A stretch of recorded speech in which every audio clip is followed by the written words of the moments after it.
right, everybody, I think we have a quorum. We've got a lot of people here and we got a lot of people on the Zoom as well today. So thanks everyone for joining us for the Government Affairs Committee, March the 5th of 2021.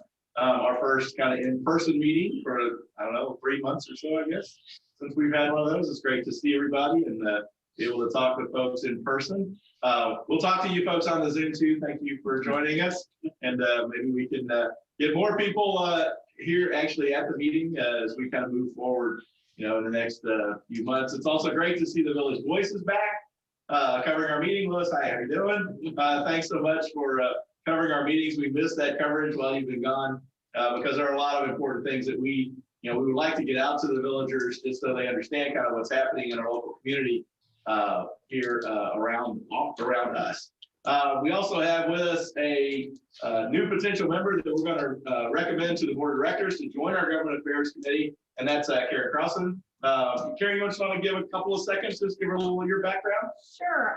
Yes, I've been a longtime realtor for 34 years. I run a real estate office in Benton in Saline County, Crowlike Realtors, and I moved here to the village because we use the lakes and golf courses here for many, many years and have owned a lot here since 2003, and looking forward to getting involved in my community where I live. And even though we're driving back and forth to work right now, we are very much participating in this area as well. My husband is employed with CenterPoint Energy and will be retiring next year. So we're just looking forward to it. I have been involved in boards with the Realtor Association from local to national level, and also involved in our local government in Saline County and in Benton, serving on planning and zoning, and involved with chambers of commerce in both areas, and have joined here as well. So just looking forward to working with you guys and supporting our village.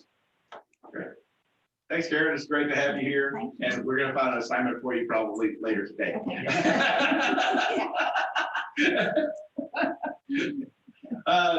So I think we'll move right on into our speaker. So I know he's anxious to get off on vacation. So we're going to let Bob, you want to introduce our speaker, please? Sure. Today, we're very lucky to have with us Dr. Wayne Miller, who is Professor of Community, Professional, and Economic Development at the University of Arkansas. Dr. Miller has a BS in Agricultural Economics from Purdue, an MS in Agricultural Economics from the University of Illinois Urbana-Champaign, and his PhD in that subject from the University of Wisconsin-Madison. His resume is very interesting to read. He's worked all over the world in various economic development and plans, and he is the author of the 2016 Impact Report. And one of the things that I particularly am interested in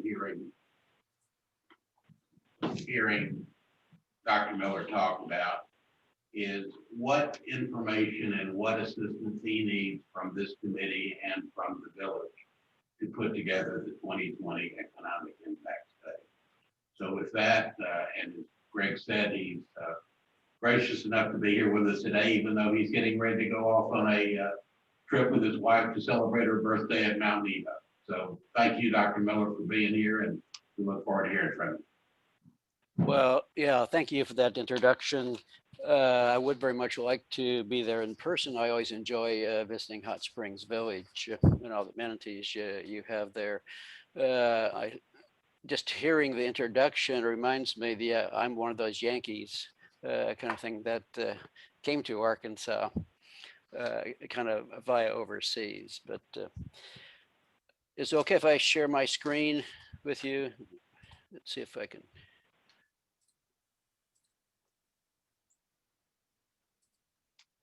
Okay, can everybody see that? Yes. Yeah. Can you put it in the full screen mode, because we're in the slide view? Yes. There. That's good. Is that better? That's easy to read for sure.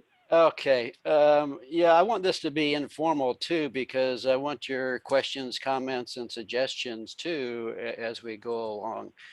But what I thought to do is talk a little bit about the origin and the purpose of some of these economic fiscal impact reports. What do we do? What information we provide? How do we do it? And then what information is needed from you? And then additional questions and comments at the end. But I'm sure you're more familiar than I am about John Cooper's vision, but he was really the father of the retirement communities in Arkansas, providing a lifestyle and amenities to attract people from out of state. And in the early 90s, we were working with a lot of communities in Arkansas, and they were considering trying to attract retirees as an economic development option. Of course, some of those communities thought it would be a panacea for all their problems, and others didn't want us Yankees coming down to their communities. But there wasn't a lot of research done at the time about the retirement as an industry. And at the time too, AEDC and the governor's office didn't recognize the retirement, attracting retirees as an industry in Arkansas. And so we had to spend some time, especially with an organization called Share Arkansas, to try to get the retirement industry considered an industry. And that Share Arkansas group had a strong influence on getting some money to Parks and Tourism to promote the retirement attraction industry. Initially they were called retirement industries. Then later they opened up called more retirement recreation communities. And now I don't know for sure what you call yourself, just a recreation retirement community or recreation community. But that changes a little bit how we do some of our analysis, which I'll explain a little bit later. They said, we started doing, there wasn't much research being done on retirement as an industry. And so we started with looking at communities, what brought people to Arkansas, who came, why did they come, what kept them here, what were some of the impacts, both the social and economic impacts of communities or retirees coming to Arkansas. About the same time, then the Cooper people contacted us to do some studies for them. And so we've done studies in Arkansas, all three, the Cherokee Village, Bella Vista, Hot Springs Village, as well as studies in Missouri, South Carolina, and Tennessee, different Cooper communities in those states. As part of the work with the Share Arkansas group, we did an economic and fiscal impact study of immigrating retirees on Arkansas's economy, just to show what the benefits and costs were to bringing retirees into the state. We did more studies statewide then on who exactly came, why did they come, where did they go? And we did a study on comparing taxes in Arkansas with other retirement destination states. So this just gives you a brief overview of some of the background, what we've done with the retirement industry in Arkansas. And why is it an industry? Well, if you retire, you're not generating income from any local sources, you're bringing income and wealth from outside the community, and from Social Security, pensions, etc. And that money then spent in the community that generates additional jobs and income for local residents.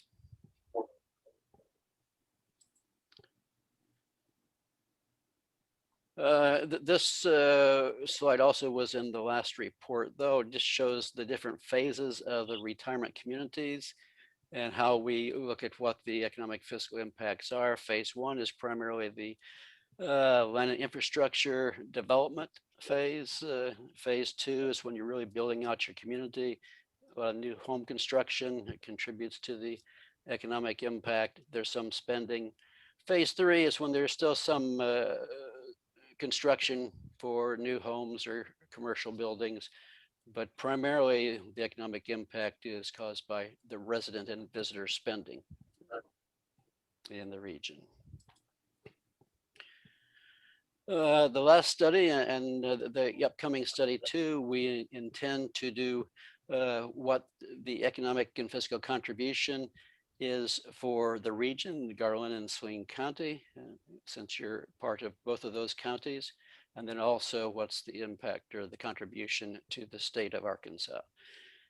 And we provide information on demographics and housing, the economic contribution, which I talked about for Garland, Saline counties and state, and the fiscal contributions to your local schools and your county governments.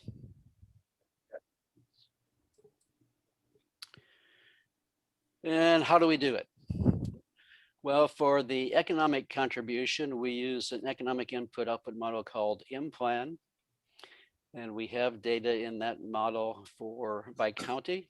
And so in this case, we would combine Garland and Saline counties to do the regional analysis, and of course, then the statewide model.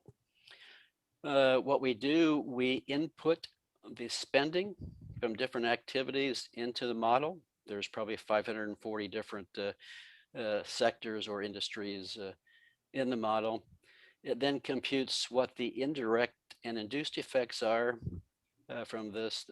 In other words, the multiplier effects. The indirect effects are more the backward linkages, and the induced effects are more the consumer spending. Backward linkages, for example, in the construction, new home construction, some of that money would go to the lumber suppliers or the buying electrical equipment, whatever your input you purchase then to build that house. The people in those businesses then spend money because they have additional income, and they spend money on consumer goods and services, which would be the induced effects, basically the multiplier effects. What spending do we include? We include site and infrastructure development spending, any commercial construction inside the community, residential construction, resident and visitor spending, as well as some of the Medicare and TRICARE payments to healthcare providers.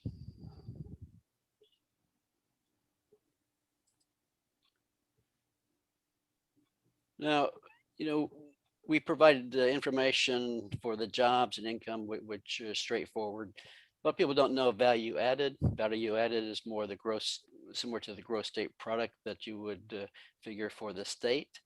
And this is not total sales. This is the amount of value to the local economy. In this case, it would be the Garland Saline County economy. What stays within the community and grows the size of the local economy, which is the value added.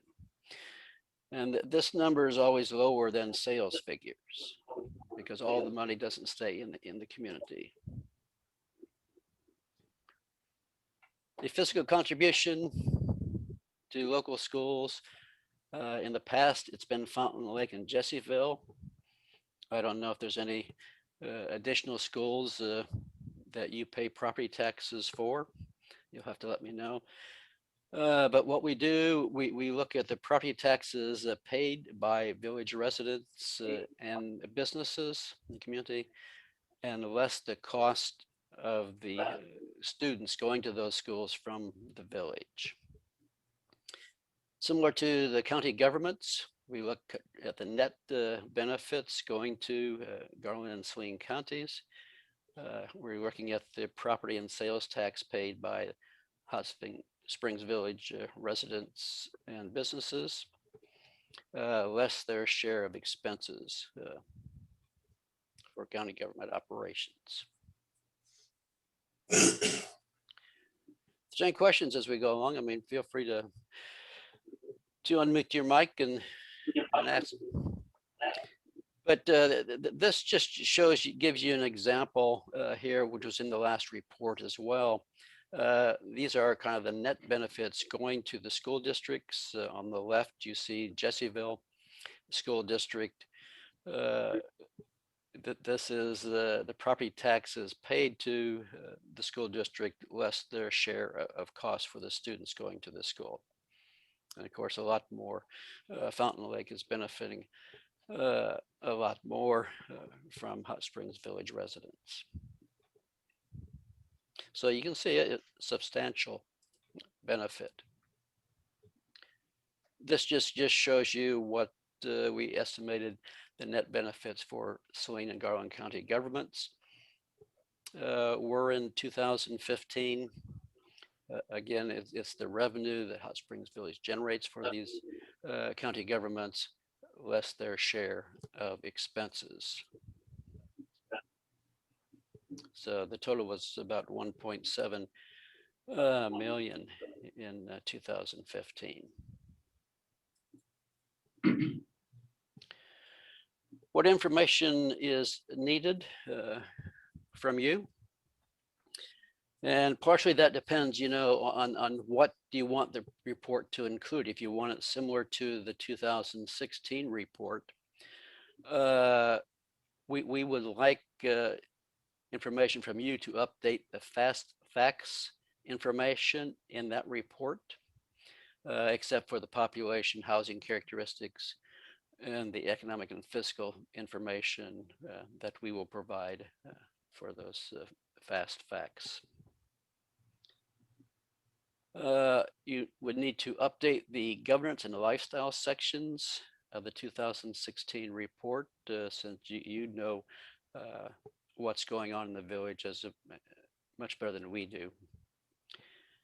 Also, if we had information by residence type, we of course will get some of this from the American Community Survey, because the census no longer provides us a lot of this information, but between the census and the American Community Survey, we can get some information on this, except for the timeshare properties. We're going to need to know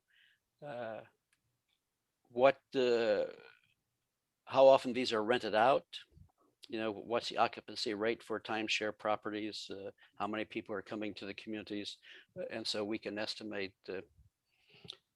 some of the spending by visitors to the village. Commercial buildings, what are the new commercial buildings that have been built? But I guess more detailed, more importantly, are the construction costs that we'll need from you. The infrastructure, what new infrastructure has been built in the last 5 years, from 2016 to 2020. And what we'll do is take the average spending by year. I know you may have major spendings in 1 year and less in another, so we like to average that out over a 5-year period. This includes utilities, new roads, or major new road construction, buildings, or other major new infrastructure investments. New single family homes. What would take the number and the average cost? I mean, if you have information on the cost of each home in that 5-year period, that's fine, but we're not going to, we would sum that, but what we're wanting basically is the average cost of a new single family home and the number that have been built in that 5-year period. Same thing for new multifamily homes and new commercial buildings during that 5-year period. Now, harder to obtain is visitor spending. That's why I mentioned to the timeshare homes, what's percent occupancy of those homes, so we can kind of estimate the number of people who are coming to the village and also spending money.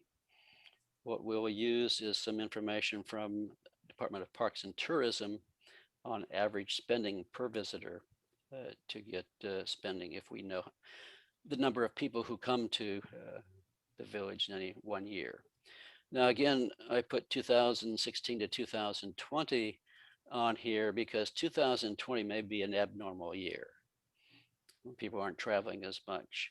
And so what we'll do, if we knew that information over a 5-year period, we would take the annual average of that. to figure the spending.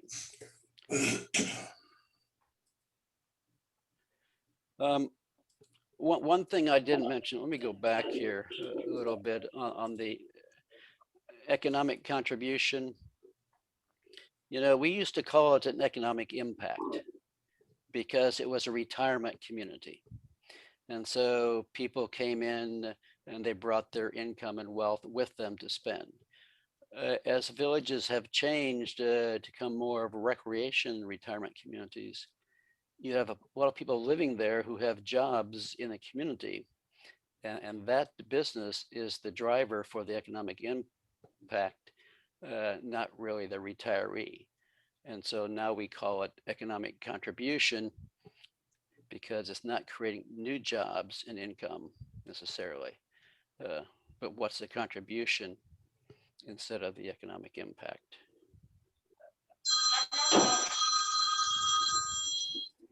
Wayne, this is Keith Keck. I'm the Saline County Justice of the Peace. The question I'd add is to just talk about that. In the previous reports, I don't believe you broke out how many people in the village work outside the village. Is that something you can capture? Because we have a lot of people on the road to Highway 5 going to Benton every day. We have them going down to Hot Springs to work, type of stuff there now, because we've had that transition. Yes, I mean, that's one thing. I think you're right. I think we need to include that in the report as well, because there's a growing number of people now that live in the village and work outside. And that affects our calculation somewhat as well. And so we'll try to capture that then in the new report. And the second part of that is we have a lot of people working from home. As I turn to look at Greg Jones, our chairman here, his son works from home here in the village. So we probably need to add that in. That was something that was really not a big thing 5 to 6 years ago. Exactly. Yeah, and that's one reason we're calling an economic contribution too, not an economic impact. Because you said, you know, if they work outside of the village, that business is the one that creates those jobs and income. It's not the retiree itself bringing money in from outside. It's like a manufacturing firm, you know, will sell products outside the region and bring money into the region, which is why they're creating economic impacts.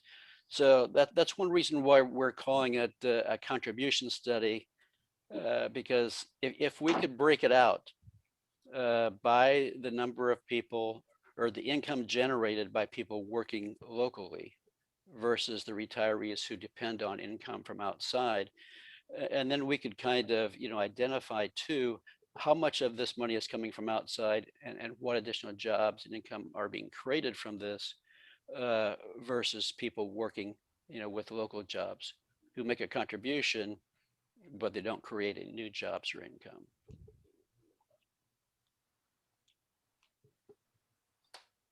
Is this that muddy the waters? Well, I think it really will give us a better idea, because we did focus so much previously on internally, but we need to think both internally and externally more. Internal and externally, by that you mean what? Well, just that we were so focused on what goes on inside the village on previous economic impact studies. And I've been a long-term government affairs guy, so I've watched several of these studies go on. And now we have more and more people that are living here and working outside. I think that's just something we need to capture. Okay. Okay. Yes, we will. I've noted that we will definitely try to capture that in this study, because that's an important issue, I think, too, to understanding, you know, what the impact of the village is on county governments and the community and schools. And then Wayne, this is Dr. Michael Murphy. If you can kind of go to that slide pertaining to local effort. We are very gracious serving as the Fountain Lake School District superintendent. As you can see, there's an enormous amount of property tax being paid, But I think it also, we need to potentially consider what we are spending per pupil, because the state funds education statewide in a balance of property tax and state revenue. And if you just look at that slide, you would think we're spending an enormous amount of money in excess of the Jessieville district from a per pupil population. But Melissa and I expend less than $1,000 difference per child on an annual basis, because she receives more state aid and we receive more local effort. And so we might be able to support you a Right. little bit with the context of a per pupil expenditure, so that there's not an inflationary value. That's the true property tax rendered, but there's still a matrix that balances out in a formula what you receive from the state and what you receive locally. And Fountain Lake roughly receives just short of 80% of our money locally, where Jessieville will receive a larger lion's share of that from the state. And we could help you a little bit with that slide if you would like. Very much so. Yes. No, we appreciate any information we can get from the school districts, and we will definitely be contacting you for some of this information. But yeah, you're right. I mean, this is not broken out per pupil. I know when we did this study too, I mean, we noted that there was a big difference coming locally versus from the state for these different school districts. And we tried to make adjustments per pupil on some of this. The figures in this chart just show the gross amounts, not per pupil. But yes, we will definitely be in contact with you to get this information.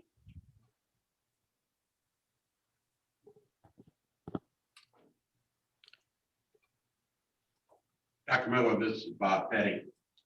You mentioned earlier timeshare property. Are you referring to the traditional timeshare where you buy a membership and pay for it forever? Or are you also including rental properties, Airbnb, VRBO? We would like to include all of those, and not just the traditional timeshare, but you know, homes that are rented out. I don't know if you can get this information, if you have access to it. Do you know how many homes are rented out for Airbnb and what's their occupancy rate? I mean, that would be great if we could get that information. I think we do have some of that information. Just some of the large real estate companies here manage large rental sets of properties, and we can probably get some aggregated information certainly on those properties that they're managing from a rental basis. I think we could probably get. That would be great. That would help us tremendously, because those numbers have always been hard for us to obtain. Hey, Greg, and Mr. Miller, we can also go to the actual Airbnb site and the VRBO site, and you just search by the zip code or the city, and it'll give you a representation of the number of properties that are within that zip code or that city, descriptor of a filter, if you will. We Right. will tell that way too. Good. Yeah. But that would certainly help us if you could provide some of that information. Because visitor spending, I'm sure, must be a substantial amount of spending for Hot Springs Village, people coming in to visit, stay there for short periods of time. You know, I have, you know, I operate several restaurants here, and my system actually shows me effectively by credit card numbers, comparison over the last thousands of transactions, the percentage of new people by restaurant versus existing customers that have been there before. We might be able to, you know, somehow extrapolate some information like that, you know, in terms of the number of visitors, because we do get a lot of visitors in our restaurants. So there might be some things that we can look at there too. Great, fantastic, yeah.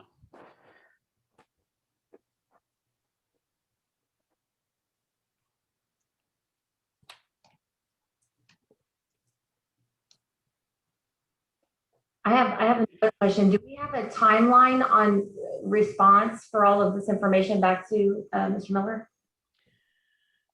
Well, it's my understanding that you really want the 2020 census information in this report, in this study. And the last I heard from census was that maybe they get the redistricting census information out by September, which is much later than they usually have it out by the first of the year. And so if that's the case, if you really want some of those numbers, and we need some of those numbers as well to use in our, as we input into our models, we have some time. I can develop what I did in the last time too, developed a sheet saying what information we would like to obtain from the POA or from this committee. And I can kind of develop a timeline then as well on that. I think that would be helpful. I mean, understanding that the census is going to be, a little bit later in the year, there is some of this information we could be gathering for you now. Yes. How many single family homes and over the last 5 years, all of that. So if we could get a head start, I think it would be good for at least the POA. I'll speak for what we're going to be doing here. Good. I'll try to get that out to you next week. That'd be perfect. Yeah. Thank you. But I am looking forward to this vacation on Mount Nebo, I think.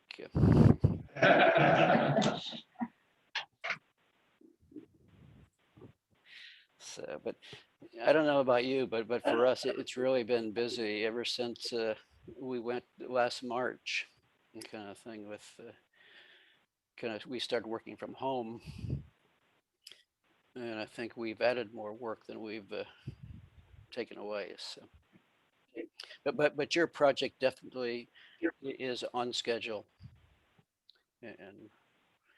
and we're kind of waiting on that, the census. But as you say, we can start collecting some of this data right now.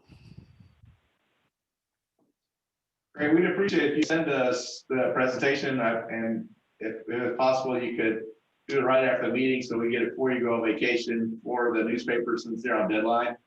And I know that he's been sitting here trying to take photographs of screens, and probably having the actual presentation be a little easier for them as well. I will send it as You can send it to Bob, Betty. Okay. Will do. I'll send it as soon as That'd we be get it. great. Thank you. Yeah. Do you want it as a PowerPoint or a PDF? Send it as a PDF. That's probably better. Good.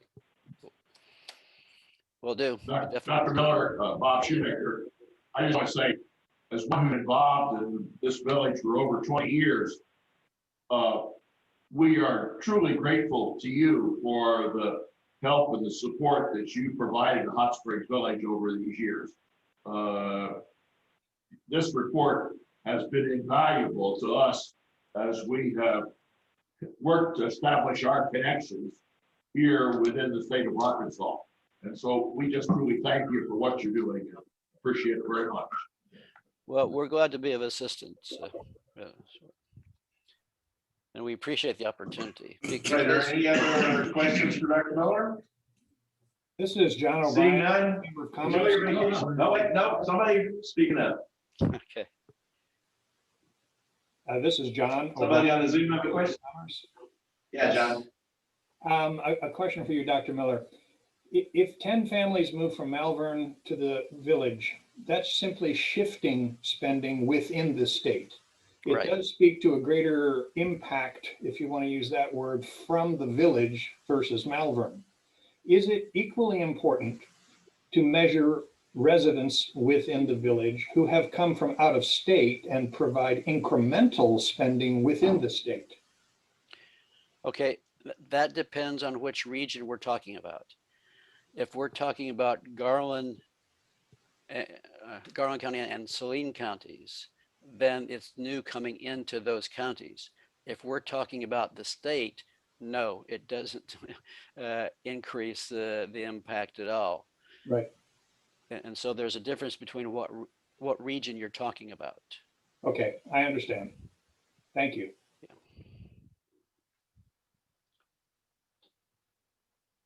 Anyone else? All right, Dr. Miller, enjoy your vacation. Thanks so much for joining us this morning. Very informative talk, and we really appreciate all the work you're doing and you're going to do us. And you get us that list of what you need, we'll make sure we get you that information and maybe even some more things we didn't even think about yet, since we've got a few months to pull things together for you. That's great. Well, thank you for the invitation. Appreciate it. Thank you, Dr. Miller. All right, thank you. Bye. Okay, so we'll move on with regular business of the committee. First up on the committee, any changes or additions, changes to the minutes that were distributed? All right, seeing none, we'll just mark those as approved. We're going to go a little bit out of order because Stephanie Hepper has to leave early. We do have another guest, by the way, that has joined us. Representative McGrew has joined us here in the room as well. So he may have some comments here in a few minutes, but I'm going to go ahead and let Stephanie give us the little bit of the POA update since she has to jump off here quickly. Okay, good morning, everyone. Really, I've been gone a couple of days myself, so it's getting back into the groove this week. But one of the, I would say, more significant things we're working on right now is reacting to the governor's announcement of the extended 30 days mask mandate and the COVID restrictions. So we're kind of prepping for what it's going to look like in April when that expires, with the assumption that he doesn't extend it further. And beyond that, all of the other mandates have been shifted into guidelines. And so that's really what we're doing, trying to figure out kind of how we're going to reopen, what the golf courses are going to look like with less restrictive measures, our Woodlands Auditorium, the fitness center, all of that stuff. So we're busy doing that. Pickleball, we have some money set aside this year to do some repairs to those courts. I think most people are familiar with the situation that we have with the cushion layer on the top. So we're vetting contractors right now and prepping to do that work. And then finally, the gates. We had a successful transition from our Allied Barton contracting company to Securitas at midnight on March the 3rd. So we're just a couple days in. And in fact, this is our second full day that we're going into with our new contract with Securitas. It's really good so far, but we would ask your patience. It is new. It is a transition. They're great. They're professional. We're pleased as we can be, but you potentially will see some delays at the gates as they are cracking down on expired tags and identification and stickers and people without work passes and all that good stuff. So patience is much appreciated. Yeah, that's really all I have. Hey, Stephanie, just curious, how much of a job or how many people transferred from Allied Barton over to the new contract, or are they completely new? Not a single one, and not because they weren't all interviewed and given an opportunity, but honestly, the standards and what the requirements that they were going to have to meet with Securitas were much more strict, and really just none of them made the transition. So they're all new. Everybody's new. You get that, Lewis? Yeah. Any other questions for Stephanie before she has to jump off here? All right, thanks, Stephanie. We'll move on to Pam Avalon, the board report next. Thanks a lot. Hey, Lewis, glad to see you back. That's awesome. The board at the last discussion session heard from Jason Temple. He did kind of a recap of what went on during the little bit of snow we had a couple weeks ago. And it was really interesting to hear how hard they had to work and all of the things that they had to put in place to keep all of the villagers safe.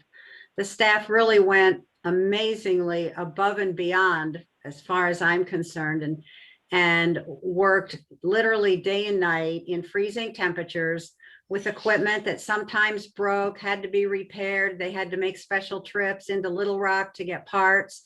So they took just exceptionally good care of the village, and all of the villagers should be really grateful and proud. So that was one of the things that was discussed. The other thing was the new trash trucks. that seem to be causing a lot of discussion around the village. People are concerned about various aspects of the whole trash change. I think Jason Temple and his team have worked really hard to address all of the questions and the issues to make sure that every villager, whether they have problems getting their cans out to the street or whatever, to make sure that they're all taken care of. So those are the main things that the board has been made aware of lately. Of course, we're getting ready for the election that's in process right now. And other than that, that's my board report. Pam, Yes. Pam, this is Sam. I just want to thank you and Ella for helping us get that latest letter out to the transportation department. Appreciate all the efforts you did for us. Thank you. You know, things like that are really a team effort. There, as you learned, there are a number of people involved and everybody did a great job of doing what they needed to do. But thank you for saying thank you.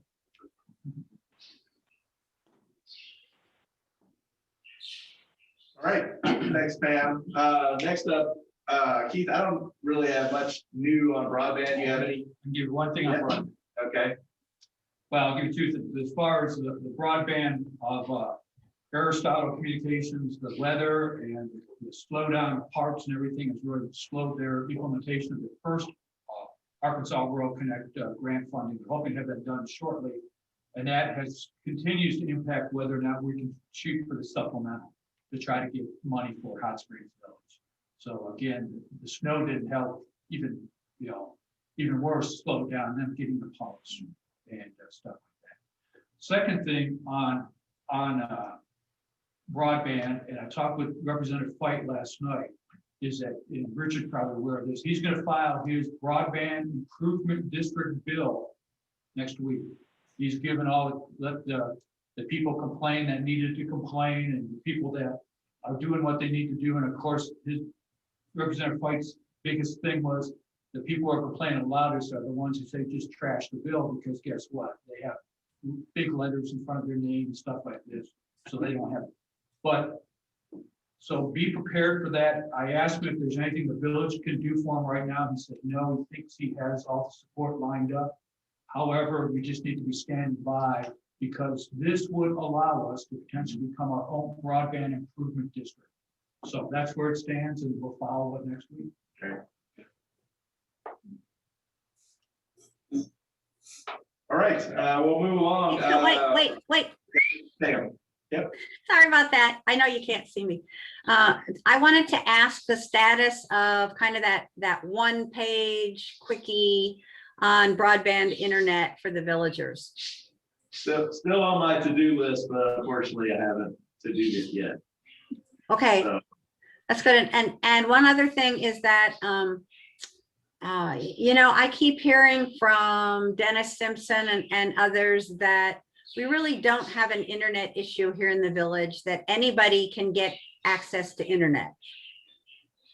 yeah, I don't know that you would hear that necessarily from Dennis Simpson, because I talk to him a lot. But I mean, there are options for people to get internet service via cellular gateways if they want to and can, and have the technology understanding to be able to figure out how to do that at their house. And their house is covered by reasonable cellular coverage. The challenge, and some of the folks in the report that came out, there are areas of the village that have good coverage. There are areas of the village that don't have good coverage. There are areas of the village that have good coverage outside, but don't work inside your house. So, I mean, that's one of the big challenges with the wireless solutions, is that they aren't kind of everywhere. And if you don't have someone with a fair amount of technical knowledge, it'll be very difficult, I think, for a lot of people to kind of figure that out. So I think that while yes, there are, you might be able to get internet. I mean, you obviously get internet everywhere in the village. You can put a satellite dish on top of your house if you want to do that. But it's still a challenge for a lot of people, and we really need, to do that. You really kind of have to have a company that specializes in, going out and doing site surveys, installing equipment, showing people how to use it, all of those things, which I think is the challenge for us out here right now. So yes and no, I would say, but there are definitely challenges. That's why companies like Aristotle will have the technology people, they'll have service people, that have, you know, they'll be like the other internet providers and can provide that service to residents who aren't technically savvy enough, you know, to kind of figure it out on your own, which is kind of what you would have to do, you know, if you wanted to try to use a cellular service out here with a hotspot, for example. So I think that's really the challenge there. Yeah, I'm just concerned that people don't understand, can't separate the good information from the not so good information, and are getting confused. That's all. Yeah. Well, going back to what Greg said about the direct wireless service, several people on my street have that service and like it a lot. There were other people that property was a little bit higher or lower or on the other side of the street, and they couldn't get it at all. So it's very much a case-by-case basis as to whether some of the systems work. And there's been a lot of discussion about Starlink, you know, this new low orbit satellite system. You know, they're out taking, you know, they're taking people's money and hoping that their system will work at some point when you might actually get equipment. So they're sort of funding their company a little bit on a more or less unproven technology. And there may be a lot of people in the village that sign up for that. It will have similar characteristics to other satellite services. So just like DirecTV and Dish, will be affected by weather, trees and leaves and all of those things. So, you know, I would caution villagers in terms of sending them checks and money right now, because that technology is pretty much completely unproven and has not been deployed in any volume in any place at this point.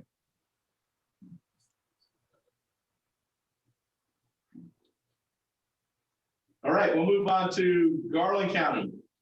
Hey, Greg, can I add one thing to my report before I jump off? Oh, okay. Just real quick, I failed to mention this, but I'm going to read this. Entergy has contracted with West Tree Service to perform work on a circuit here in the village. So this work will begin next Monday, March the 8th, and it will begin on Balearic Road, just west of Menorca, and will work east to Fresno Road, begin on Camino, and work on the substation at Barcelona. Then they're going to begin on Monterey and circle back to Balearic. Just wanted to bring that to everyone's attention, potential short traffic delays, and we'll put that in the Village Digest today. Okay. Actually, I just got a note from Melissa. It looks like she's got a time crunch. So we'll let her go next, and then Larry will come to you right after Melissa. Oh, thank you. You didn't have to do that. I was going to just type my little synopsis. Things are going well. All things considered, we are very pleased with where we are with our COVID numbers. We have zero positivity right now in our school with our students or staff. And I've only got 2 students out on quarantine because of contact outside of school. We had 50% of our staff participate in our COVID vaccine clinic. We've all gotten our second round, so we're very pleased with that. And we are tentatively and hesitantly preparing for some spring events, beginning stages of planning for prom, graduation, those types of things, pending what the governor does at the end of the month about mask mandates and those types of things. But very pleased with where we are right now, and things are going well. That's great news. Yeah, very, very good news. All right, we'll move back to Larry then. Good morning, everyone. Don't have a lot to say, but one of the 3 things, we got confirmation that final figures on sales tax receipts for 2020, which ran ahead of what we had forecast given the impact of COVID, because we revised it as we moved through. But it turned out we did quite well considering what we were going through. And so it really wasn't the disaster we thought it might be. With regard to the recent snowstorm, which was really out of character for this area, One of the things that we've experienced, and I don't know, if, Kurt, whether you've got this, Keith, rather, whether you have this same thing in the Saline County, but in our outlying roads where we basically have chip and seal roads, we had quite a bit of impact. It's going to require quite a bit of repair. And that's just something we're going to have to do over a period of time. It's just pretty extreme what happened. And then the other thing is that, as you all probably read, we have recently entered into an interlocal agreement with the city of Hot Springs on sharing a portion of our 0.5% sales tax with them in exchange for them extending water into the county area. And this will give us an opportunity for growth in the county, which we hadn't had over the last couple of 3 years, or it's been longer than that, probably 3 to 4 years, because of positions taken by the past city managers. But we think we've got that overcome now, and hopefully that will allow for some growth. It gives us a chance to look ahead. So that's basically all I've got, guys. Any questions for Larry? All right, we'll move on to Saline County. Okay, following up what Larry said, county judge in Saline County said 30 to 45 day impact on our roads. So any road work that was going to be done in Saline County basically has been pushed back because they got to go back and fix all the roads that got destroyed. And literally, there's some roads that got beat up pretty good out there. You know, Kurt out in your parent area, there's roads out there that are going to be challenging. So some of them are swimming pools right now. So, big impact on county roads here. Okay, let me step over to Metro Plan first, because I want to bring a few items. Metro Plan board met last week. And the first thing I'll bring up is significant discussion on House Bill 1495. That was an impact to everybody because it increased the log truck weight capacity to 90,000 pounds. I will tell you that if you just sat on that Zoom call and listened to the county judges from the 4-county area and all the city mayors, they were really fired up against this. In fact, County Judge, Lonow County Judge Irwin testified against it, what it was going to do to him in Lonow County. Subsequently, and Representative Grukin talked this, the bill got pulled, but I would just tell you that there were some not happy county judges and city mayors because they knew what log trucks are doing to their roads today. And if you want to think about log trucks, what they're doing to Saline County roads, Jason Temple lives down by Fairplay, and the log trucks are coming out of there and going down Fairplay because they can't go on the interstate and starting to beat up that road, which was a pretty good road about a year ago. So that's what's out there. Officially, in my position, the JP submitted the comments for the transportation improvement program for passing lanes and on Highway 5, as well as an intersection project at Highway 5 and DeSoto. So those went in, went there. They correspond with what Sam worked to send the POA's letter. So the POA letter, in conjunction with what's coming out of the county, is looking to see if we can get something done additionally on Highway 5 out into the future. The key to this is it usually takes 4 to 5 years before you get something in the transportation improvement plan before anything happens. What's going on Highway 5 today took place in 2015, 2016 timeframe. Additionally, those formal comments were sent to RDOT, and they corresponded with what was sent to RDOT by the POA to do the same thing for the state transportation improvement plan. So hopefully we'll get some traction on that. And I did talk personally with the District 6 engineer who controls all that, and he knows all about these two. So just to let you know, the Highway 5 issue is being continue to be worked there. One last interesting thing coming on Metro Plan, just kind of one of those future things, is the Port Authority director talked, and he talked about, you know, that they lost some well-spun, the pipeline guys lost some business, but Amazon's coming in there with a distribution center, as well as several other potential distribution centers are coming in into the Little Rock Port Authority. which leads them to go, the roads are gonna be an issue down there. So they're starting with that. Talked about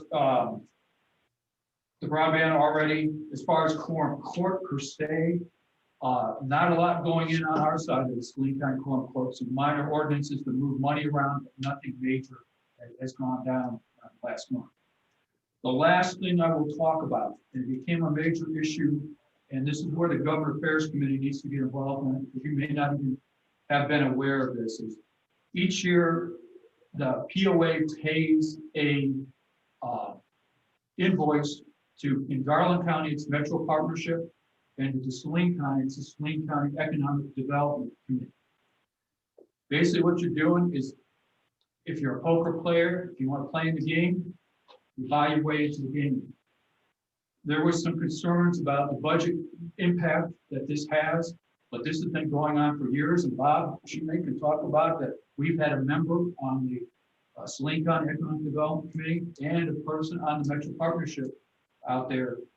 So I think the BOA leadership, and Pam, you may know this, but has come to a realization, we got to pay the invoices, or we are isolating ourselves as Hot Springs Village even more from those local, and I kind of put it this way, you can deal with us as the politicians, but the people who sit on Metro Partnership and Saline County Economic Development Committee, they're the people who actually have the money. And they're the movers and shakers of Garland County and Saline County. So I think that got resolved. If not, you guys just need to be aware of it. So that's all I want. All right. Pam, are you aware of that? Heard anything about this? And She says no. All right, we'll follow up with that and try to find out and make sure someone has the invoices and does something with the invoices. Ella has the invoices. Okay. We just need to make sure they get paid. Okay. Because you're cutting yourselves out of All right. the organization. Right. We'll follow up with Ella on that to make sure that it's handled appropriately. Kurt, did you have anything you wanted to add? Nope. Other than roads or swimming pool out there? There's a couple of them out there.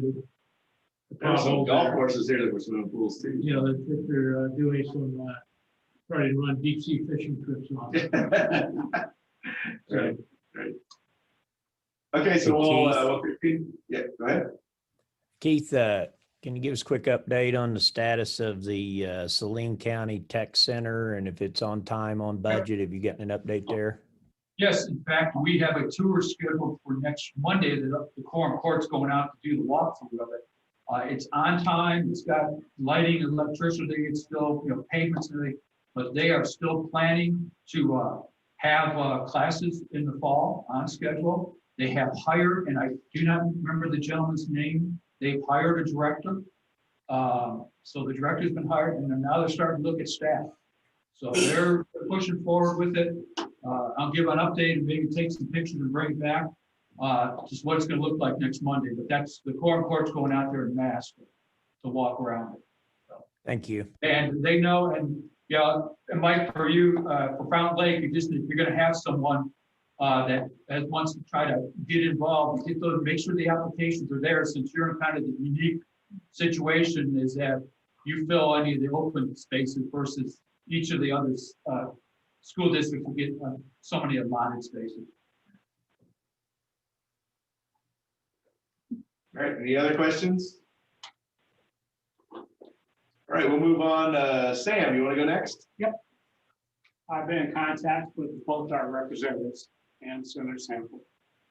And I appreciate them keeping us updated, while if it's already been mentioned here today. I won't step on Republican Drew's presence here when we have it. The only thing I got to add is that Senator Sample did believe that if it got to the Senate, HB 1495, that he had the votes to stop, and which I found was encouraging on it.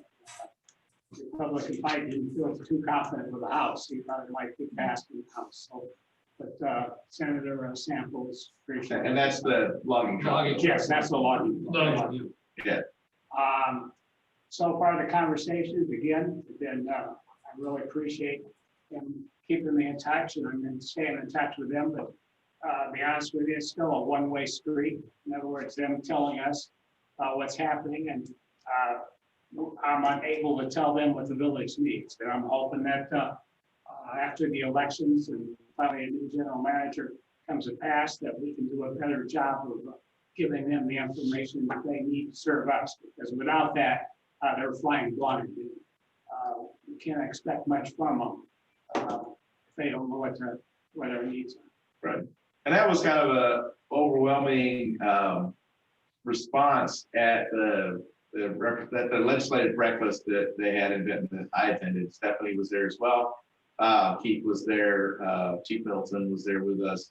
And I think that's one of the challenges that they have had is that what they view as inconsistent leadership, that they don't get a unified voice, that they're not exactly sure of what we want. And I appreciate Sam trying to take the lead to try to pull some of this together, so that we are sending them information about what we do like, things that we don't like the logging bill. There was a lot of residents that signed some petitions about that. I mean, and we are getting that to them, and they're starting to hear our voice a little bit more now that Sam's joined the committee to kind of direct some of that for us.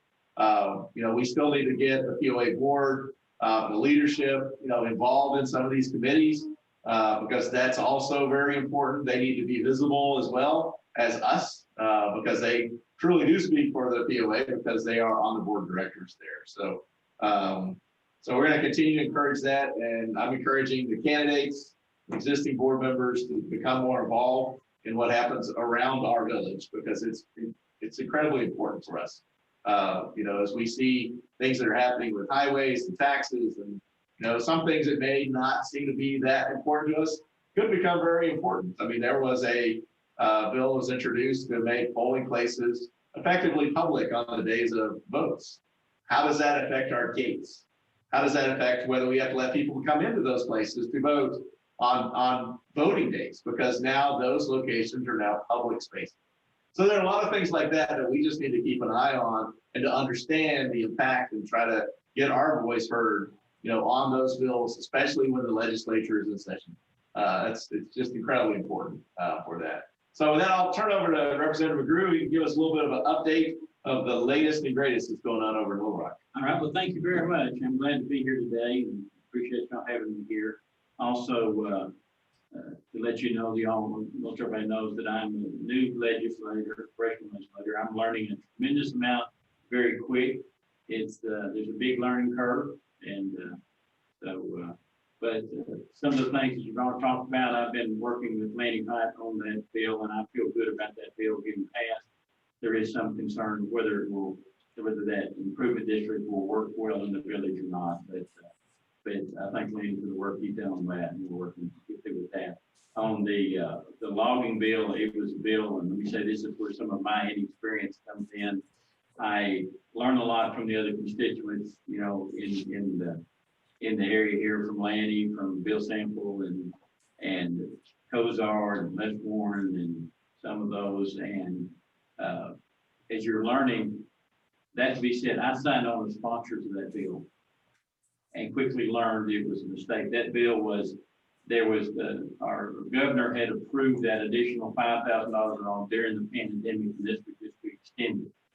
I quickly learned that I shouldn't have done that and asked my name to be removed from that. I feel pretty confident what you mentioned about the Senate side. That bill is coming from the House side, and I feel that it may not get through there, but I feel pretty confident that bill will not get passed.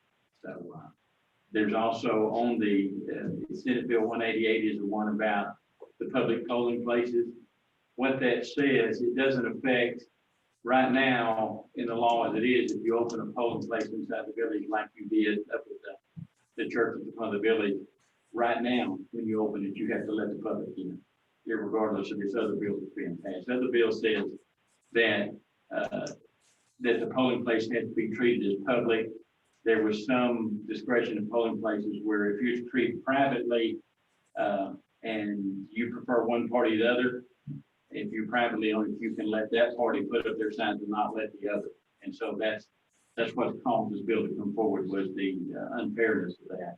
But the public part already exists when you open. But I think overall in the village, you have very few people that will, because of the polling place open outside the village, they'll go there.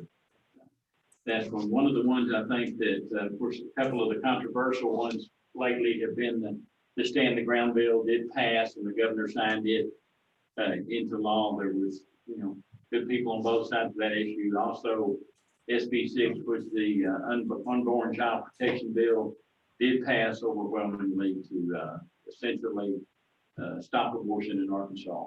And so those two that were great. One that I think that affects them is important is H. Bill 1061, which is the bill No Patient Left Alone. That bill did pass, and a lot of people are asking me what that.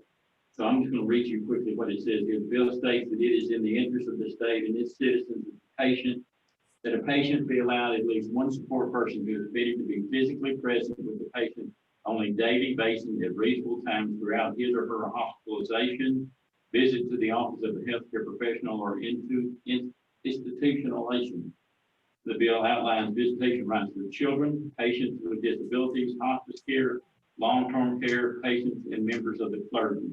So essentially, it lets one person be there during the treatment of the patient to make sure that that the person will be, there's more impacts on COVID. My brother and sister-in-law just had COVID and just recently got out of hospital and scared me very much. They were both very bad. My sister-in-law had COVID and pneumonia. They were able to get them the plasma with the antibodies, and that did help them get through it in their home and doing well. But we all know it's a very dangerous disease. But there's also the impacts of the financial impact and the isolation impact. If you're a senior in the hospital alone, my mother was in the hospital this summer.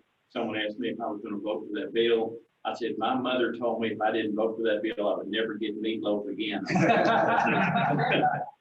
So that was one I'm glad to see get passed.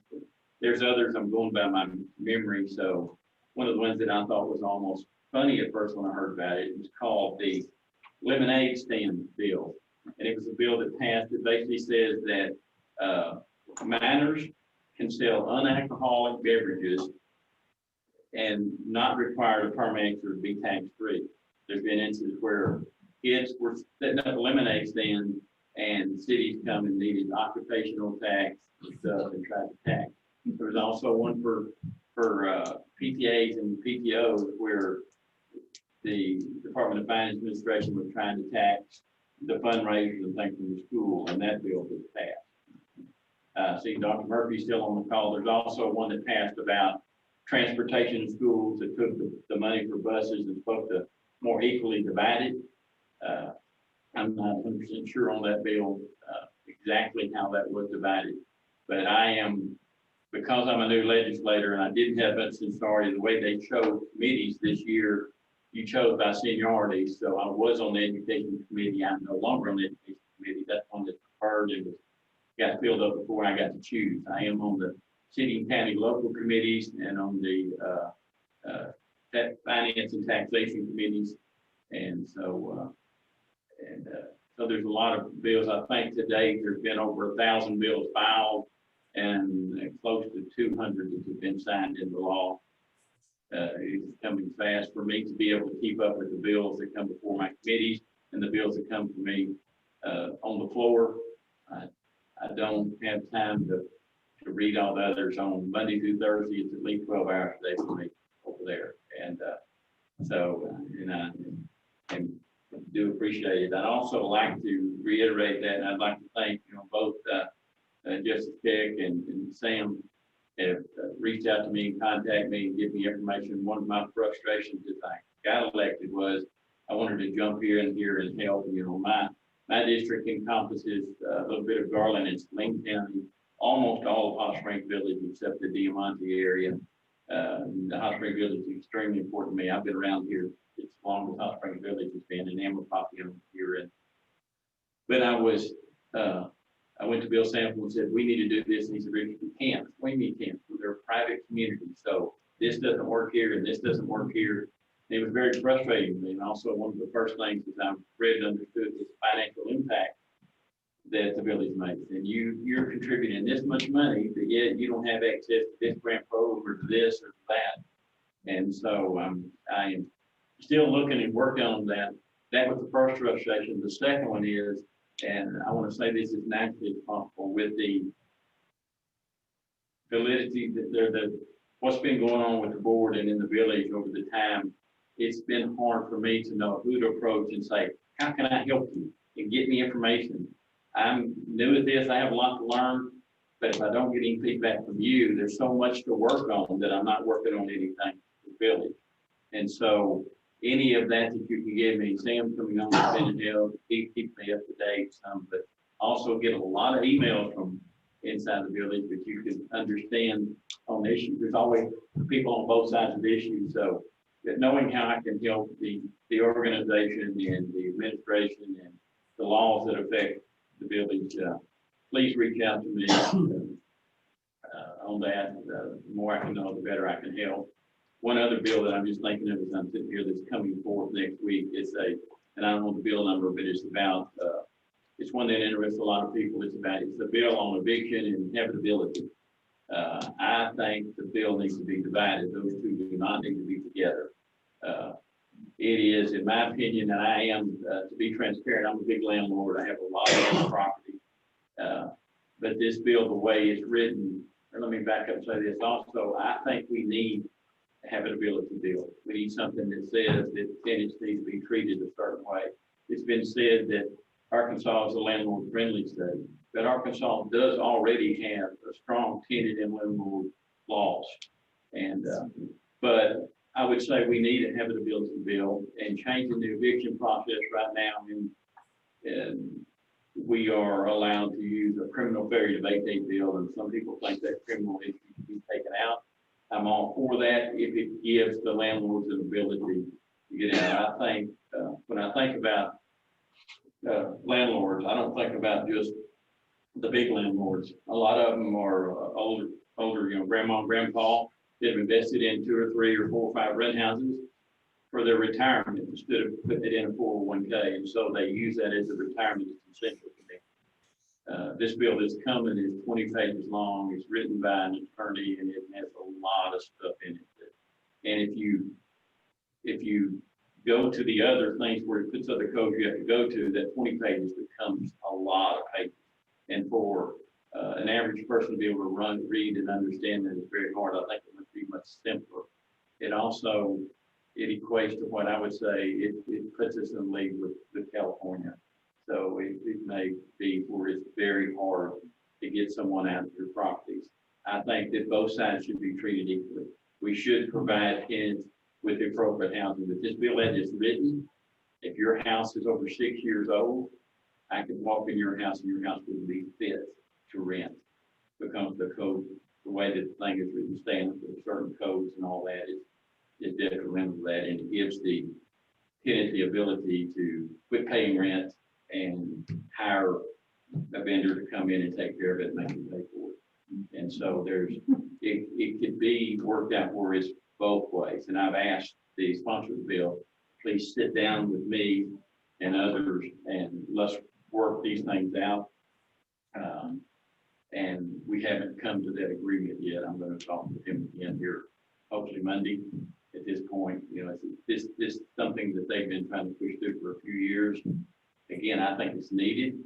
I think we need to do something, but taking it to the extreme like this is terrible. So for those people that have that property, you should, and I'm sorry, I don't have the number in front of me, but it is.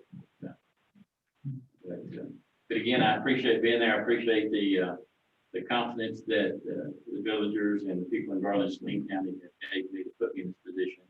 And I'm working very hard to do the best job I can, but I need to hear your input and know how to act. That's all I have. Can I say something? Yeah. In how many years, and Bob, I'm going back to your type stuff here. Richard's been here probably 3 times as many times as you've been here several times previously during the 3 to 4 times as many as the previous representative out of that district. So I just want to give you a heads up that the interface is there, type of stuff. We had good interface with Bruce Westerman when he was the the representative, but it kind of went away. So we appreciate it, Richard. Well, thank you very much. It's one of the things I just thought about. I've been dealing with RDOT on Highway 5 on the flooding problem we've had. Thought we had it resolved. I got pictures and video yesterday. Obviously, it's not resolved, and folks make contact with and continue to work on it. That's been a challenging one, just to get the cooperation and communication going the right way. That emphasizes more why we do need someone down there on Tri-Lakes, MPO, Right. get David Whitlow, previous type stuff there, so, because that's, fits right into where they should be involved in too. Appreciate that, because I know it's outside. I get touched when I step outside, so it's right outside Garland, where when you make that cross on Saline County and Highway 5 in Garland County. And also just, I'm following very closely the restaurant bills that are going on to extend the ability to sell, to go beer, wine, and now spirituous drinks, I guess, has been introduced in the Senate bill. With the purchase of food, that affects not only our village restaurants, but all of our golf courses as well.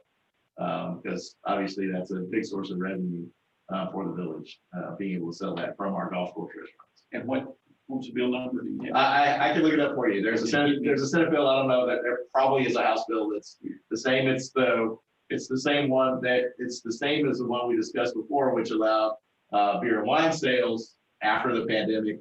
They've added spirituous drinks, sealed spirituous drinks to that same bill on the Senate side. So, yeah. Any other questions for Representative Group? Did the lemonade stand bill pass? It did. And will the governor sign it? That's the question. I'm sure he would sign that. In front of a lemonade stand, probably, right? Some of the stuff that came through, I just nod my head and think, we're making laws in this. You know?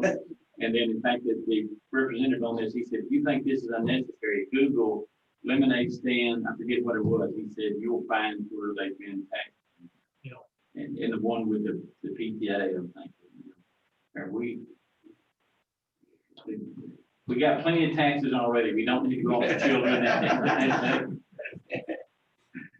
Okay, moving on. Sherry, you had some things you want to mention. I do, and I'll kind of keep it short. With the changes in the mandates that are coming for COVID, I have a few concerns, and I want to clear up some misconceptions. So when the governor spoke last week or on Tuesday, and he said they have given 62% of the doses they have received, people have taken that to mean that they have vaccinated 62% of the Arkansas population.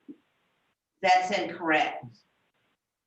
The reality is, currently, as of March 1st, the vaccination rates in Arkansas is at 14%. For both vaccinations, it's only 7.8% in the state. We're a little bit better in Saline and Garland counties, and I think that is due to the number of villagers getting it. But with the mask mandates going away or going into guidance, and the requirements for distancing being reduced, we need to be more cautious, take upon ourselves to be a little more cautious. Another thing I wanted to touch on is I'm hearing a lot of people saying, well, I donated blood and I got my antibody study and it's positive, so I don't have to have the shot.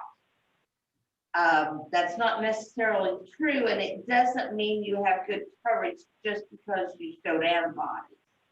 You have to reach a certain level of antibodies to be protected.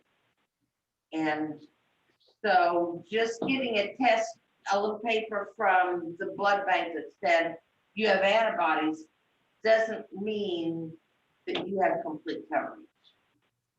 So I want to bring that to people's attention and just caution, even though he's moving this to guidelines, if you've not been vaccinated yet, you want to be very careful about going out and resuming total life again.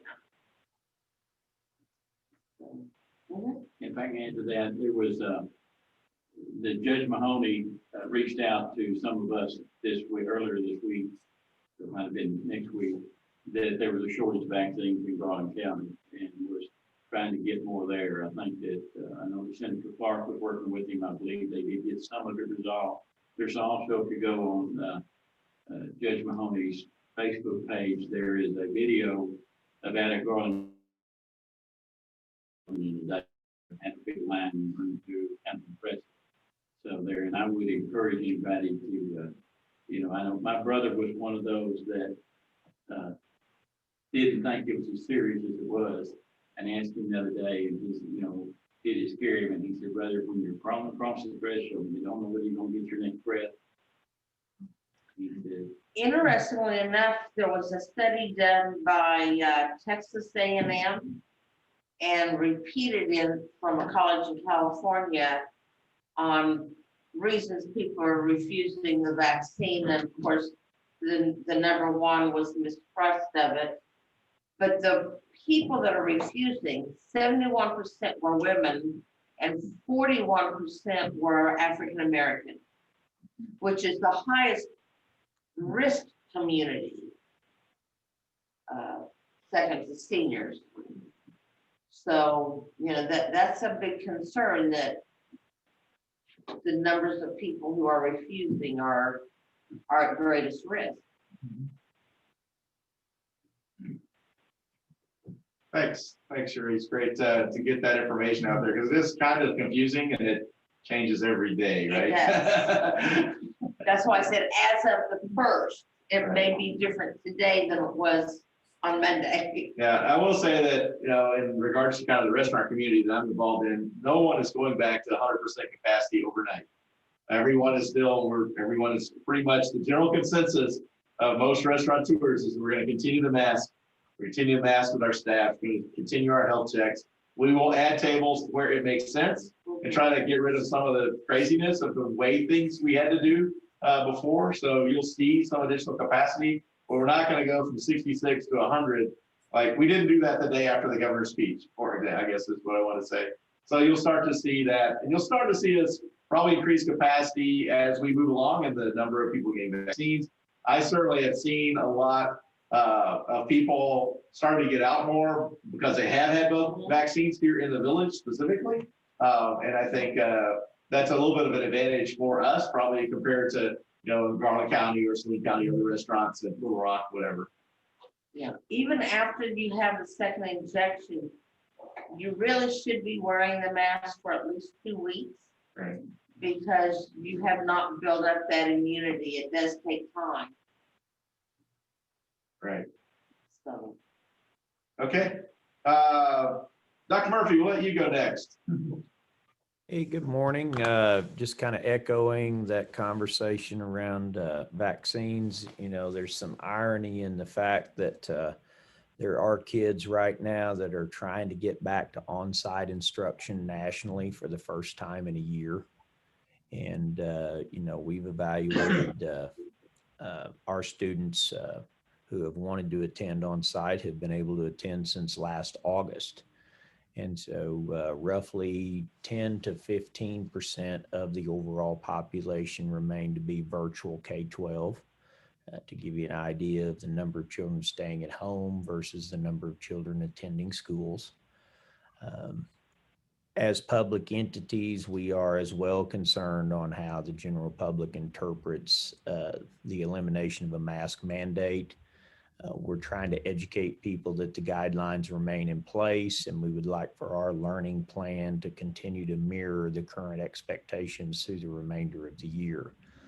That may be challenging with our general public because there's a lot of misunderstandings around the reduction of a mandate. It basically takes the penalty phase out of the clause of requirements. The guidelines really are not changing, and that's what we're trying to educate people on. First and foremost, I'd thank the governor that he did allow for educators to participate in taking the vaccine as a priority group. and because of on-site instruction. And so we've had roughly 65 to 70% of our overall population of employees have been administered both doses of the Pfizer vaccine. Other things related to that is we have seen additional federal funding become available to help us address learning losses, possibly extended school year. And so the federal government has infused roughly for our district about $1.5 million that we will be able to implement over the current year, next year, or the following year. So it's a 3-year availability of phase in to try to address additional needs in that regard. Currently building out our digital learning plan for 21-22, which will be next year. And, you know, kind of shifting from winter to spring, you know, our boys just finished up play in a regional tournament, was defeated last night. And so we're into spring sports. And like many of you, I live in the village and really felt like the impact of the snow. I echo kind of what Pam was saying. I thought the POA worked diligently to at least get major arteries within the village available for movement. We didn't have significant losses with water. Our school district was out roughly 6 days going virtual because even after we got through the snow, then we had boil order and low water pressure with North Garland County Water. So felt very fortunate how things were handled as a village resident in the confines of what I would say a once in a lifetime event as it relates to cold temperatures and snow. And then the final thing that I would echo is our numbers are very low related to, I think we have 1 test positive, 14 students currently quarantined. That's kind of, we're at a low point there. And if you've driven to town here lately, Trophies and David's, both stores are gone. The roundabout's beginning to take shape at the junction of 5 and 7. And we're probably 70% completed with the south entrance area onto our campus with an increase in parking. So that's a few of the notes that I'd taken and would try to address any questions anyone has. Dr. Murphy, just with the roundabout starting to take place, has RDOT told you when they're going to really start digging in front of your place? You know, in the phasing, I think the artery in front of us will be last.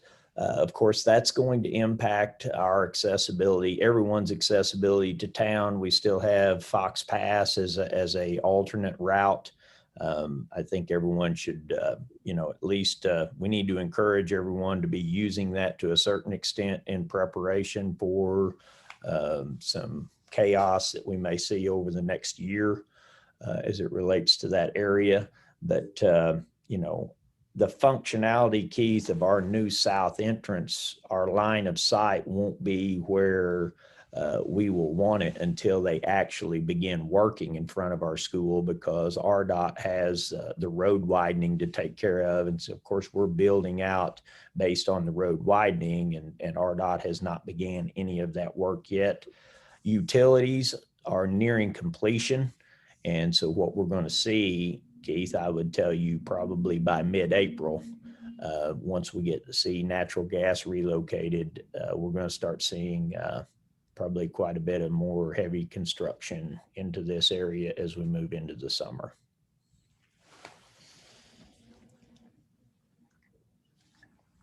But they've not given me any specific detail which would affect everyone on the expansion of the roundabout, which I think for a period of time, they're going to have to build an alternate roadway around that roundabout. That was part of the initial plans, but we've not had any contacts from RDOT that would tell us that we're going to be disrupting our bus transportation at this point in time significantly. So I still think we're a little ways out before we get into that level of disruption. You might want to coordinate with Life Net to see if they're hearing anything, because that's the crucial run down to Hot Springs. So I don't know if you want to. I would just throw that out there from the Government Affairs Commission. That will be a huge issue, getting getting ambulances in and out of the village to Hot Springs. They're gonna have to look at alternate routes. Right, I mean, they have to go down Fox Pass, that's the only other route there is. Well, the problem is they Well, come out the Well, east end. 128. Yeah, if they come out the east end, going to Oh, Fox that's true, Pass, it yeah. may not be so easy to get to Fox Right. Pass. Right. So, probably half the ambulances come out of the east side, either coming out of Balboa or coming down to Danville. That may affect what hospital they're gonna take people to in a big way. They may have to consider heading I would say Benton rather than Hot Springs for a while. they would pick up on 128 and go down 70 on you. It's a long way It would around. certainly take them to Sling Memorial. They'd almost be better off to go, well, from the East Gate, it won't work. Okay, there we go, to Sling Memorial, that would be significantly closer. But if they have to go down 128, for sure. That's a good point, maybe sure you could reach out to our contact. I Let's hear will, I that will do they that. did the presentation on LifeNet, just get his input. I'll do that this Okay. afternoon. Sounds good. Okay, John O'Brien, still with us? Still there. Yeah, my 10:30 got moved to 11, so I get to stay for a little while longer. Oh, okay. A quick update from the chamber. We mentioned lots and lots of things here, but this is a bit troubling from my point of view. Our traffic count here in the visitor center is 11% of what it was in February of 2019. That's troubling. There are a couple of primary explanations for that. One could be, well, it's COVID. Although I think all of us have accepted the reality that we got to stop comparing the lives we used to have. This is the new life. But that doesn't really explain too much of that drop by 89% in traffic, because even our telephone traffic count is down 83% from visitors from outside the village. I'm attributing this primarily to the very low homes for sale count. As we have heard for several months, November, or all of 2019, despite the pandemic, and maybe even because of the pandemic, created a great number of transactions in existing homes, as well as new roofs. New roofs, of course, are great news for the POA because that's incremental money. Existing homes isn't necessarily a bump to the POA unless more amenity fees are collected. But the latest count on Realtor.com, which may or may not be accurate, is that we have 30 existing homes for sale in a time where we would probably have anywhere from 200 to 350 homes for sale, even during this time of the year. My more strategic concern is we are maybe developing a reputation for being a beautiful place and tremendous amenities, but there are no homes for sale. And although that is a reality for a short period of time, 3, 4, 5 months, it could damage us into the future. And as I see realtors every day, they are having a similar fear, is that we might be developing that reputation for having a short supply of existing homes.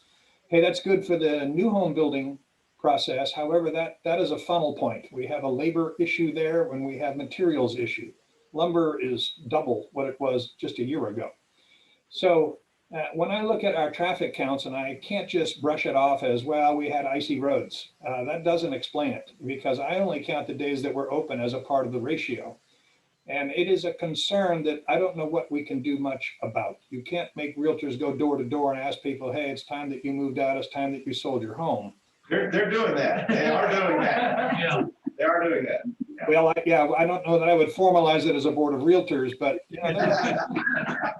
there are people who, could be encouraged to downsize. They just don't know the first steps in doing that. And I've talked to several of our realtors about specializing in that area, not just to create churn, but we do not need the reputation that this is a great place, but don't bother because you can't live there.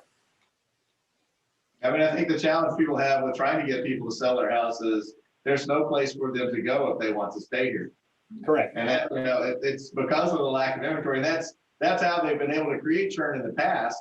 Is that you want to downsize? We could, we've got some other great houses. You can go look at these smaller, kinds of houses right now. If you were to sell your house, where do you go? I mean, you move to Benton, Hot Springs. I mean, I don't know, outside the village, maybe. I don't know. There's just not anywhere for you to go at this There's point. not even any real rental properties available at this point, Correct. you know? It is a dilemma, and it is All the one rent that, until the next one came up. it's one that the community leaders need to kind of stop scratching their heads and start moving in the direction of alternatives, because I don't think this is going to easily solve itself. We enjoyed a huge bump in 2019, but you cannot rest on your laurels and still be thinking economic development into the future decades. Right. Well, actually, the only way to solve that is building new homes. Because if you just say, someone, okay, I'll sell my house, well, then he leaves, and we replace one-on-one, we gain nothing. Right. So I mean, the only way you solve that is building. And I know that there's a lot of activity. Stephanie's been working a lot of things. I mean, there are a lot of things going on to try to attract developers to come here and build homes. I mean, it's a pretty big problem. And there are some builders that are committing here. It'd be great if we could get a big national builder who would come in and build build a bunch of houses here. But we haven't been able to attract those people yet. But then the other problem we got is that people are retired here and they don't want to see it change. And that becomes a catch-22. Yes. And so we're kind of caught in between here. Yeah, exactly. Very fortunately for us, and when I mean us is 26,000 acre us, is that we are attractive to builders in that we have a wide selection of land options. And most builders don't get that. Most builders are looking for, 6,000 acres that they can build a neighborhood in, and there are very few left anywhere. So at least we do have that on the asset side of our ledger. But you're right, if we're going to grow with new roofs, it has to be at a pace that is palatable to the current population and not turn this into a we they. Exactly. Okay, any other? Need to do that? Probably not. Right. Greg, this is Larry. I'd like to just add something to what John said about the lumber prices, and I think this has great impact on building from this point forward up to some point where these industries get caught up. But my wife and I are involved in remodeling our home, and just this week I got notice that prices have increased anywhere from 6% to 44% on lumber products. And that's a combination of things. It's not just the lumber, but it's the chemicals that they use to treat the lumber with. So you're getting a double impact here. And apparently what COVID did is it shut down plants, and things just kept rocking along until they used up their inventory. Now, the story I get is they're going into the marketplace trying to replace, and they're finding that everybody's running behind. So they're paying premiums, if you will. It's sort of an artificial increase, if you will, on the base price of everything that goes into building materials. Whether we'll see relief from that or not. In other words, once they get caught up, will they trim back and get more reasonable in pricing? It's hard to say. I follow a thing called Big C Lumber. They do a lumber index, and it doesn't look good. And it's going to have a negative impact, I think, on people who are contemplating building a home. They may just push it aside until this marketplace straightens out. And that may take us all the way up through the end of this year and into 22. I agree with you, Larry. It's almost become its own mini inflationary spiral, because the transportation factors are also a consideration in all of this pricing. When you close the lumber plants, the drivers stop driving. When the drivers stop driving, they find other sources of income. Once the plants are back up on lumber, there's no one to move it. So it's a complicated process, there's no doubt. However, on a positive note, we have people calling realtors nearly every day from communities from Seattle, Los Angeles, San Diego, Miami, Orlando, you name it. And they are buying homes as they become listings within hours of the listing, sight unseen. Right. So we do enjoy that reputation of, I've heard about this place. It sounds like nearly heaven. And if you got a house that's anywhere between 1,700 and 2,100 square feet, I'll take it. good place to be, John. You bet it is. Hey, John, this is Keith. Next Friday, understand you're having another Saline County Legislative Breakfast. That check? Yes, that's correct. Okay, so I just wanted Where's that gonna be? This one is not at the same place we've had it. I don't have it on the top of my head. I can look it up and send it to everybody. That would be great. Please do. We've sent it out already on our e-blast, but I can send it again specifically to this committee. But I went to the second one. I was not able to get out of my driveway for the first one, and I found it very, very beneficial. There was one renegade question that created a bit of shock in the audience, but everything else was very well smoothed over. Yeah, we need to get that information, I'd like to have. Yeah. Yeah, the sooner the better, because I know last one we've been getting it the day before, it's kind of hard to rally. I think it's going to be at that center. John, you just need to confirm that. I think that's what I was told last month. If you go, make sure you know that the meeting starts at 7 and not 8. Daylight savings time hasn't started yet, yeah. I got there at 8. You missed a good question. And food. He got food, I saw. Hey, Greg, one last comment. Any other comments? We're running a little long here, trying to get this wrapped up. The other comments, I will make one announcement that David Childs is looking for someone to help take over getting speakers for us. We do have speakers for the next 2 or 3 months already lined up, so he's got those, Karen. So we're looking for someone to help us find speakers for our committee moving on through the rest of this year to come and speak to us. Yes. I guess a couple of things, Frank. With one, I forgot to mention that I'm on a committee that's dealing with senior fraud and sitting with the FBI and the AG and the banking industry. And there's an increase of that during this time to seniors, especially those that are beginning to deal with dementia.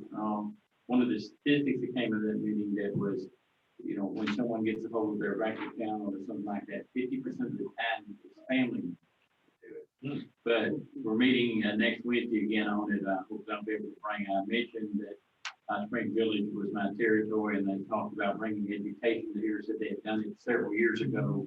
They might do it again. So that, and also another thing on the legislator, there's a site if you're not familiar with called arcleg.com. It has tremendous information. You can watch every committee meeting, every session. You can search a lot of things and go back. And so it's a thing I wish a lot more people were aware of and would be on top of, because it answers a lot of questions and helps the public to hold us accountable. Thank you. That's really easy to search. I just hunted up that bill I talked to him about a couple minutes ago. Lots, you can search by keywords and pretty much everything you might want to ever see. That's great information. All right, any other business? All right, seeing none, we'll go ahead and call for adjournment. We'll meet again the first Friday of April. We'll meet here again. We'll probably continue to Zoom until the mandates are lifted. We'll see what happens relative to that with the governor. And it just may be more convenient to even continue to do it for some period of time for some people. So we'll kind of play that by ear as we move along. So thanks everybody for attending, and I really appreciate it. And we look forward. Karen will be recommending your membership, to the committee at the next board meeting. So we look forward to seeing you here. And I think, having someone who has experience from developers, you just heard from John, the problems that we have with that. You heard about, the information that we need for economic impact. I think having someone from that industry on the committee is going to be a huge help. And I will say, it's not just a problem in Hot Springs Village, it's a problem across the nation that we have a lack of inventory of housing to sell to people. So. All right, thanks everybody. See you.